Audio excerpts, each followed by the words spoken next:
In our body, we have proteins at varying sizes.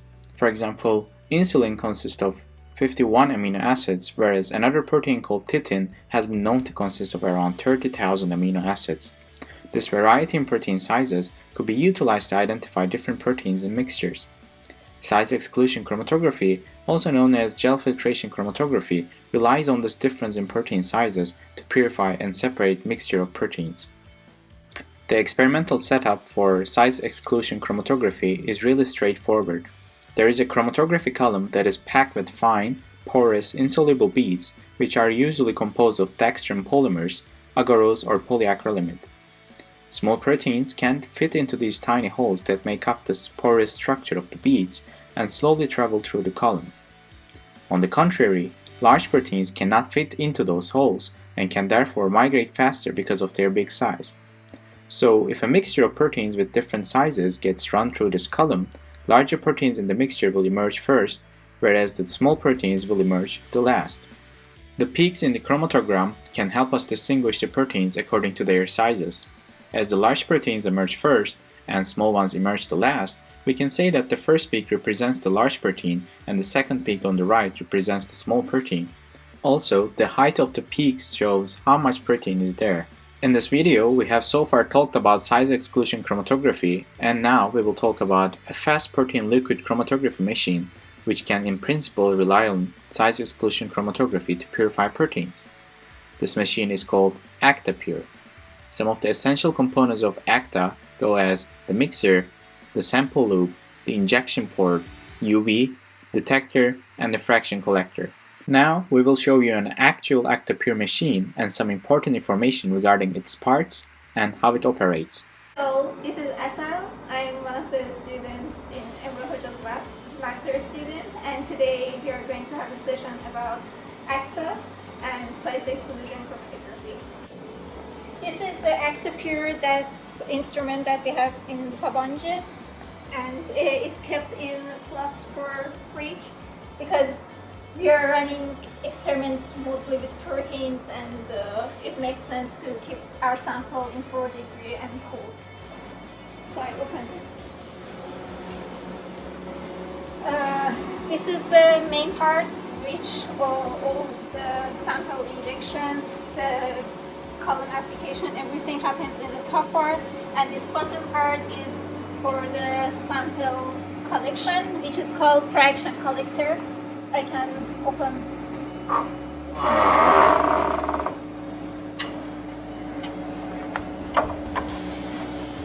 As you can see, there are some places for deep well plates, and we usually use 96 2 ml plates, and we place them here or here, and there can be 2 more places for plates as well. And then close this part.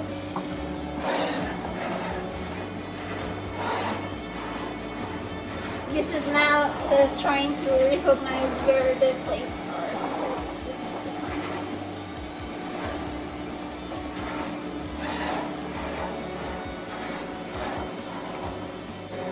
Okay.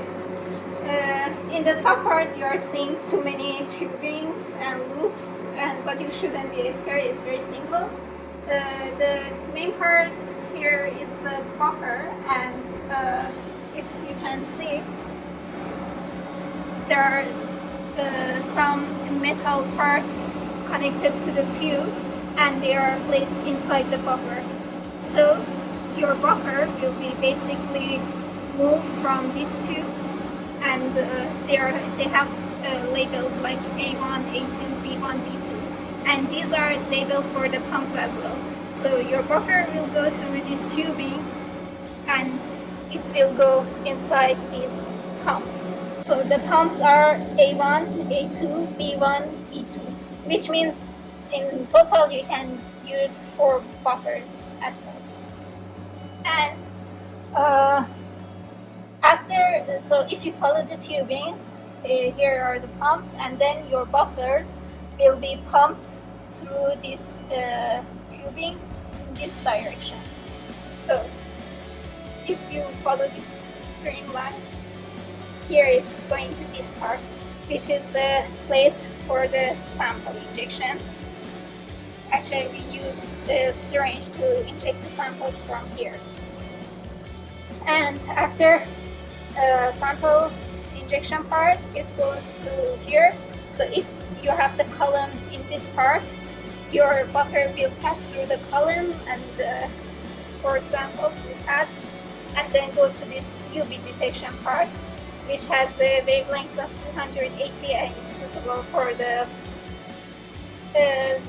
visualization of the proteins. And again, we continue from this part. Imagine you injected your samples, the UV shows your sample, and then you want to collect the sample, so it should move from this part. It goes to here, here, and again you continue. And if you continue this, follow this orange tube, you see that it's going down. Why is it going down? Because we said that our sample collector or fraction collector is in this part, so it will go that way, and probably at the bottom now we cannot see it, but the tubing helps to collect the samples from there. Okay, whenever you're running an experiment, you have different steps, and the only part that you want to collect something is after sample injection.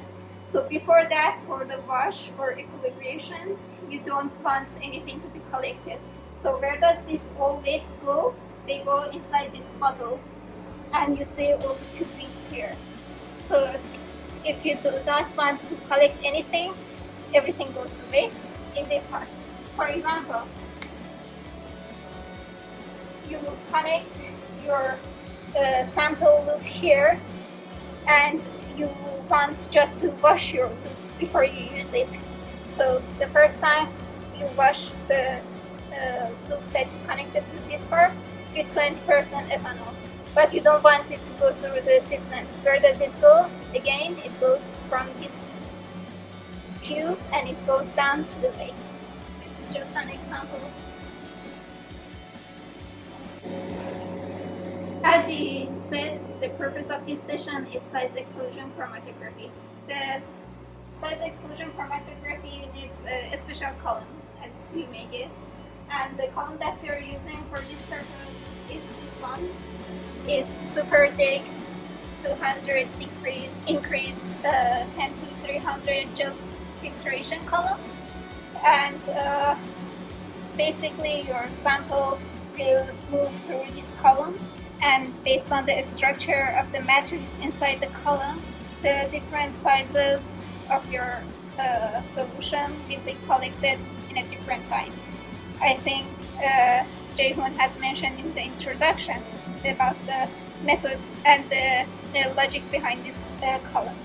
This is the sample loop that we are using, but notice that there are different sizes of sample loops, and you can choose the suitable sample loop based on the column that you are using or the amount of sample that you have.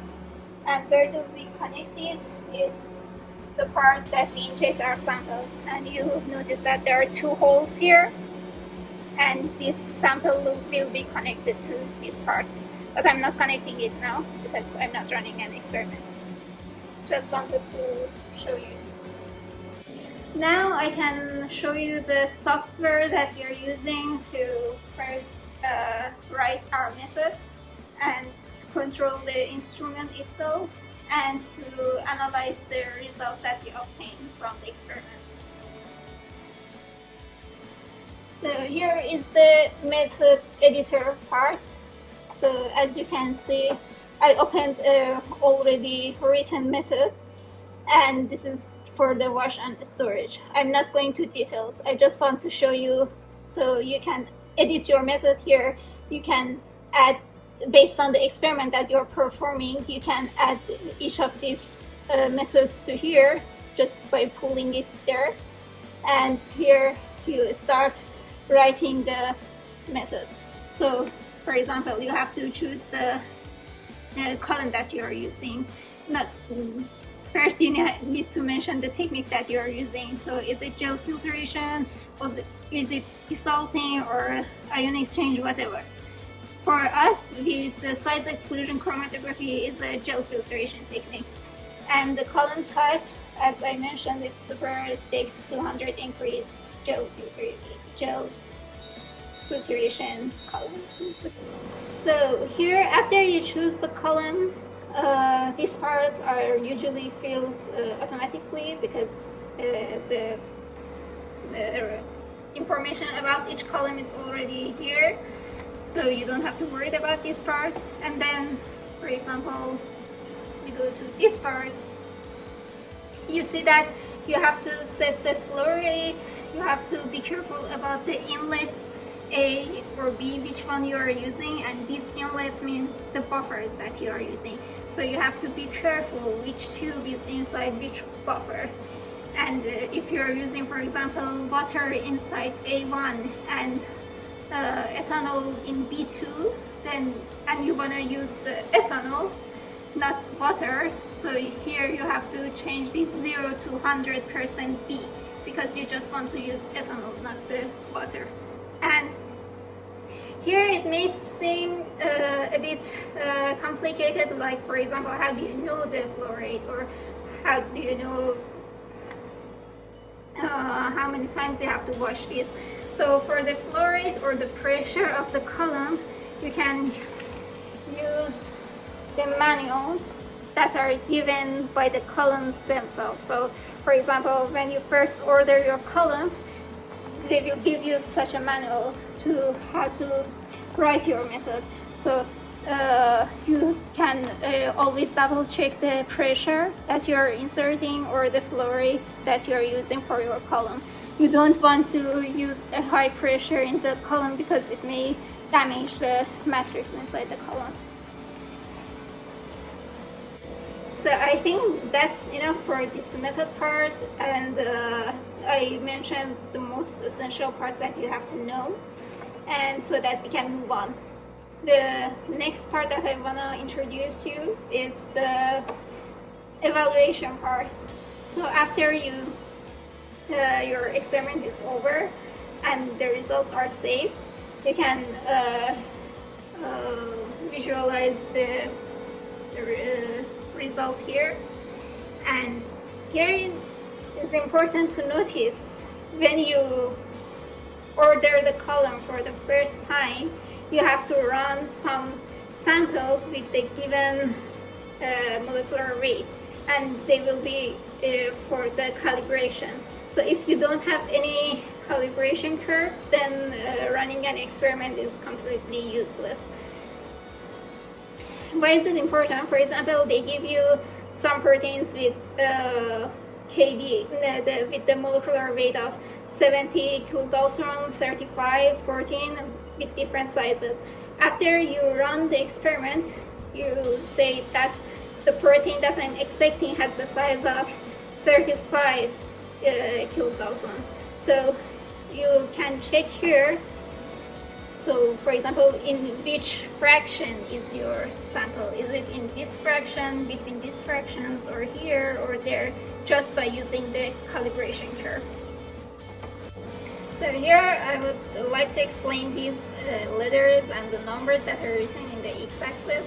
These basically show the fraction number here. So when you're collecting your samples, especially for the size exclusion chromatography, you know that the molecules with the bigger size will come first. So it means that the fraction that is collected in B1 is bigger than the fraction that is collected in B5 or B9 or whatever that is coming after. So left shift means the bigger molecule.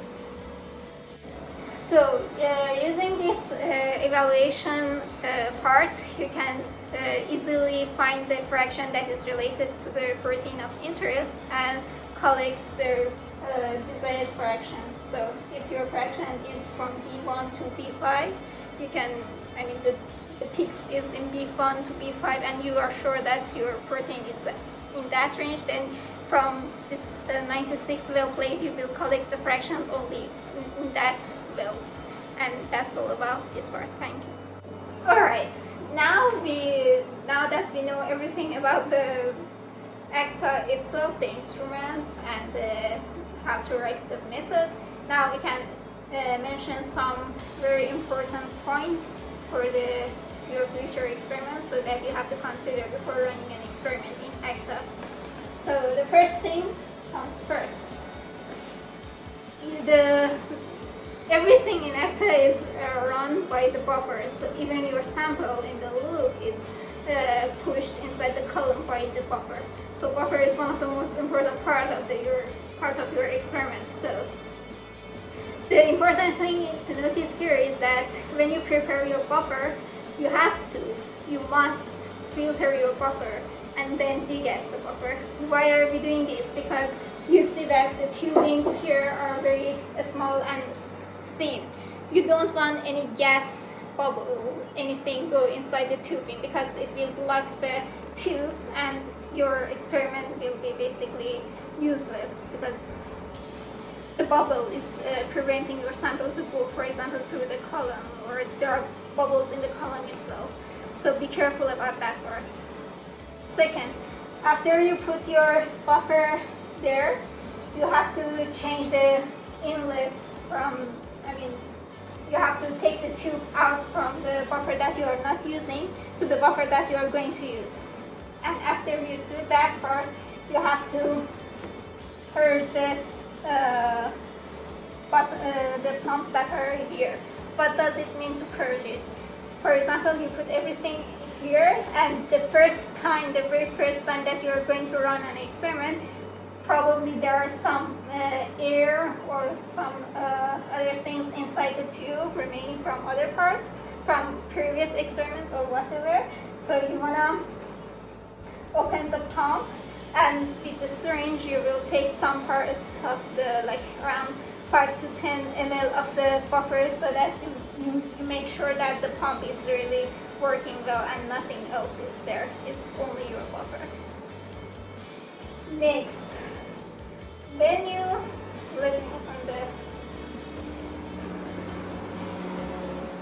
when you insert the sample loop here, you have to wash the sample loop, because again, there are other people doing experiments probably before you, so you don't want their sample or their buffers be in the loop before you use it. So always wash the sample loop with 20% ethanol, and then just to make sure that ethanol is outside the sample loop, inject the buffer that you are going to use in from here. So imagine everything is ready now, and you want to inject your sample. How do you prepare your sample? It's very important, again, like all other things that I mentioned. It's very important, and you must do it. You have to spin your sample for 10 minutes at 4 degrees, because there might be some bigger particles that are inside your sample, and you don't want them to be introduced in the system. So do that part, and then take your sample out of the centrifuge or spin, and then inject it to the system. And again, when you are injecting, be careful that you do not have any bubbles in the syringe that you are going to use to inject your sample. And the other last note that I would mention is how to connect the column. It's very important, again, to prevent the formation of bubbles in the columns, to connect your column with drop-by-drop technique. What does it mean? It means that before you start opening and connecting these columns, you just run a manual run in the AKTA, not with this metal part. It's just a manual run, and the buffers, 20% ethanol, whatever that you are going to use, will be running through the system, and they will come out from the tubings. And you make sure that they are coming drop by drop, and there is no space left between the opening of the column and the tube that you're going to insert, because if there is a distance and if it's not completely full, then you may introduce bubbles in the columns as well. This is the last important important because